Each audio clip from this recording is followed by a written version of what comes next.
Ciclo do Pau-Brasil. Dom Manuel I era o rei de Portugal quando o país descobriu o Brasil. Naquele período, o comércio com as Índias gerava enormes riquezas para a coroa, tornando-se a prioridade do rei e deixando a colonização do Brasil em segundo plano.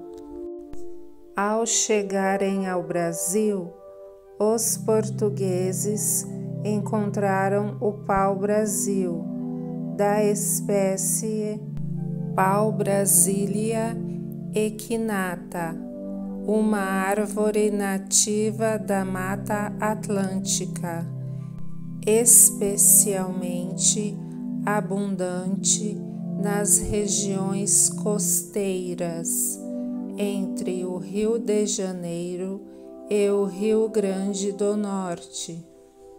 Sua madeira guardava em seu interior um pigmento chamado brasilina que, ao entrar em contato com o oxigênio, transformava-se em brasileína, responsável pela vibrante coloração vermelha, utilizada na tinturaria europeia.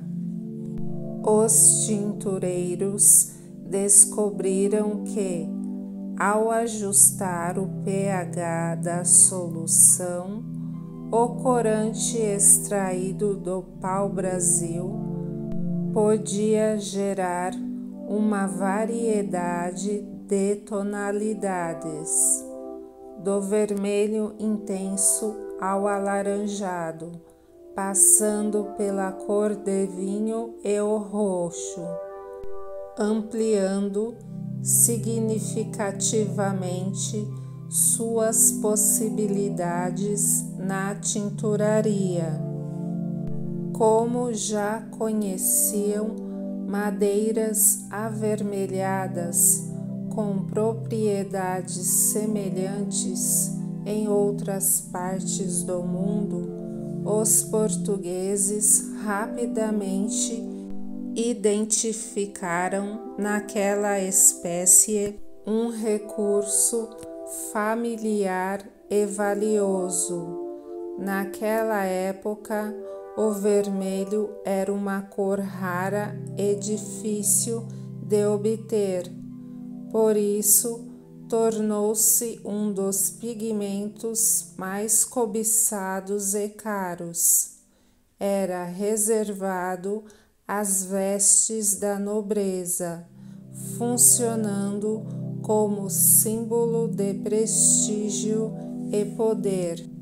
A extração do pau-brasil marcou o início da presença portuguesa na América e influenciou a relação entre europeus e povos indígenas. Os indígenas desempenhavam um papel fundamental na extração do pau-brasil, recebendo em troca utensílios considerados de baixo valor para os colonizadores. Entre os itens mais comuns estavam espelhos, facões, perfumes e ferramentas, que eram muito apreciados pelos nativos, já que não existiam na América antes da chegada dos europeus. Apesar de não terem grande valor econômico para os portugueses, esses objetos despertavam o interesse indígena e ajudavam a manter a relação de troca entre as culturas. Essa prática era conhecida como escambo. O Brasil é a única nação cujo nome tem origem em uma árvore, o pau-brasil. Antes disso, a terra foi chamada por nomes como Ilha de Santa Cruz e Terra de Santa Cruz. Entre os povos indígenas da Mata Atlântica, especialmente os falantes do Tupi, como os Tupinambás e outros grupos do litoral, a árvore era conhecida como Ibirapitanga, palavra que significa árvore vermelha, em referência à intensa coloração de sua madeira. Eles utilizavam o corante extraído do pau-brasil para atingir objetos do cotidiano e de uso ritual, como armas, utensílios e pinturas corporais, aos quais atribuíam significados simbólicos dentro de suas práticas culturais e espirituais. A designação Brasil consolidou-se a partir do comércio intenso dessa madeira com a Europa, onde era altamente valorizada. Com o tempo, o nome passou a identificar também o território, em razão da importância econômica e simbólica do pau-brasil no início da colonização portuguesa. A origem da palavra Brasil é atribuída a algumas teorias, entre elas a que relaciona ao termo em latim brasa, devido à coloração avermelhada da madeira. Antes disso, contudo, já circulava na tradição europeia a lenda da ilha mítica Rai Brasil, representada em mapas medievais como uma terra rica e misteriosa, o que pode ter influenciado a escolha do nome. Outras hipóteses sugerem uma origem celta, ligada ao termo bres, que significa abençoar, e há ainda quem defenda uma possível relação com o fenício, idioma falado pelos antigos fenícios, um povo do Mediterrâneo Oriental. Segundo as regras da língua portuguesa, o gentílico de quem nasce no Brasil deveria ser brasiliense, já que é assim que se formam os nomes de naturais de lugares terminados em L. No entanto, historicamente, o termo brasileiro não se referia a um habitante do país, mas sim àqueles que trabalhavam com o pau-brasil, cortando, transportando e comercializando essa madeira valiosa. Com o tempo, o uso da palavra se transformou e brasileiro passou a designar quem nasce no Brasil, mesmo contrariando a lógica gramatical.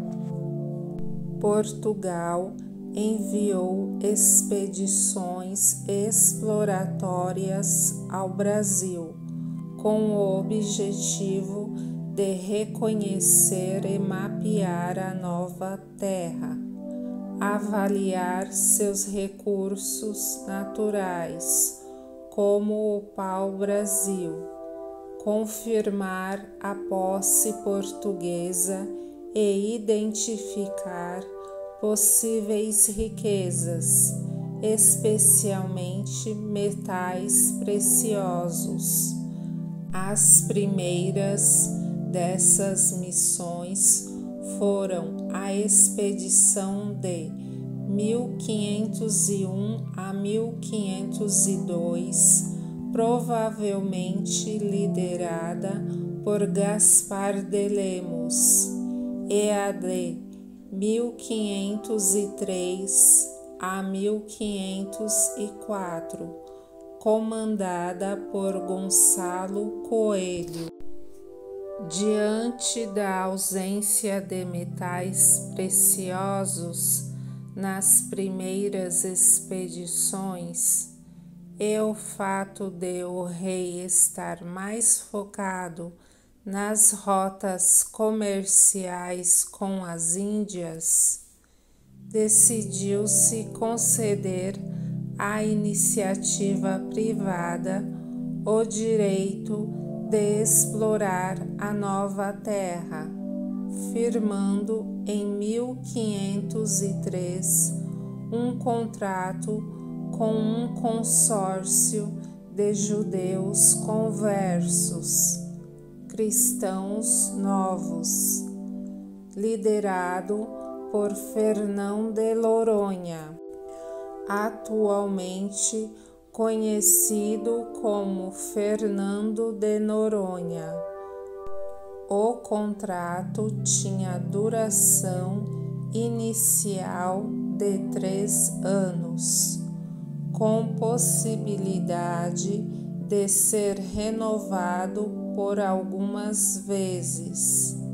Então, a partir de 1503, Noronha passou a financiar expedições para a extração do pau-brasil. Há indícios de que o contrato foi renovado por mais 3 vezes, e estima-se que Fernão de Noronha tenha explorado o pau-brasil por cerca de 8 a 10 anos. Graças ao sucesso de suas empreitadas, em 1504, o rei concedeu a ele, como recompensa, um arquipélago na forma de capitania hereditária. Este foi inicialmente nomeado de Capitania de São João, mas com o tempo passou a ser chamado de Fernando de Noronha, em homenagem ao donatário. Após o fim do último contrato com Fernão de Noronha, a coroa portuguesa não renovou a exclusividade com um único grupo. Em vez disso, adotou um modelo mais aberto. Qualquer comerciante poderia explorar o pau-brasil, desde que pagasse os devidos tributos à coroa. O pau-brasil foi o primeiro recurso natural do território brasileiro a ser explorado economicamente, dando origem ao primeiro monopólio colonial e aos primeiros relatos históricos de contrabando praticado por estrangeiros no litoral brasileiro. Devido à extensão e à pouca vigilância do litoral, os franceses foram os primeiros estrangeiros a realizar o contrabando de pau-brasil de forma sistemática, estabelecendo alianças com povos indígenas e oferecendo mercadorias em troca da madeira.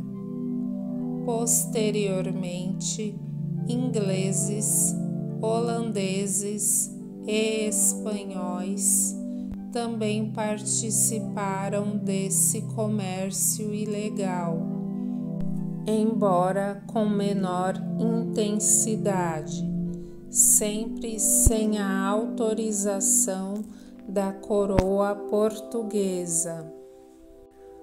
Para facilitar a coleta e o embarque do pau-brasil, os portugueses construíram feitorias ao longo do litoral, pequenos entrepostos comerciais e pontos de apoio onde a madeira era armazenada e protegida até o embarque, além de manter o controle sobre a exploração.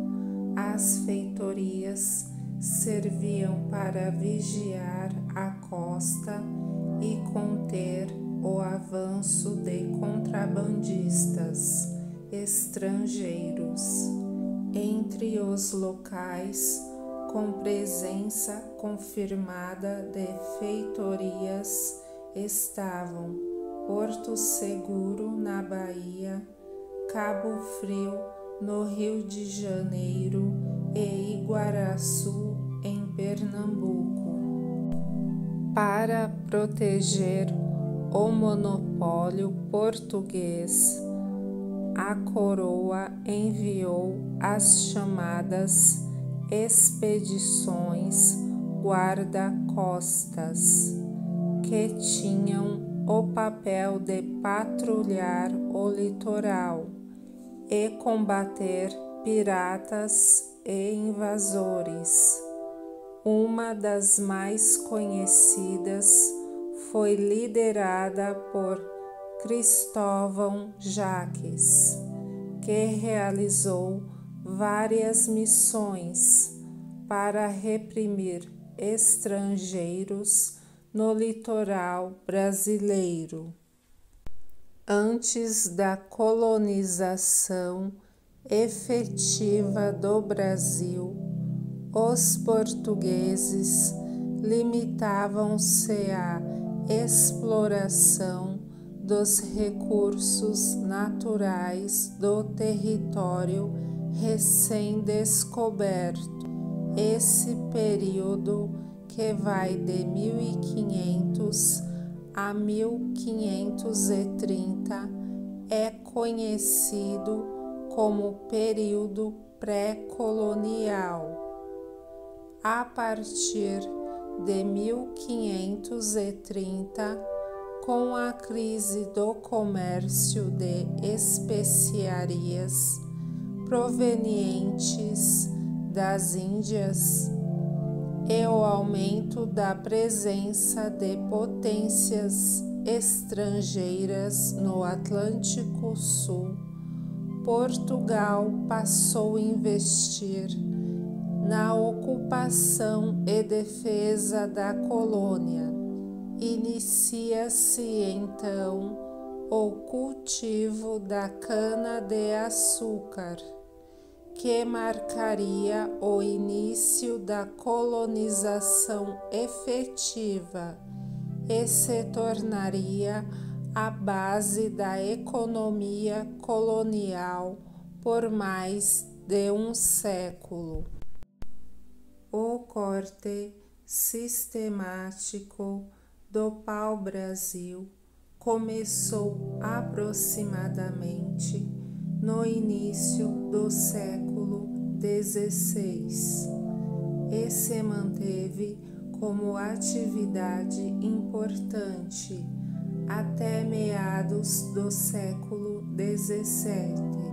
No entanto, ela não parou de forma abrupta, mas foi perdendo relevância gradualmente por três motivos principais: quase extinção da árvore.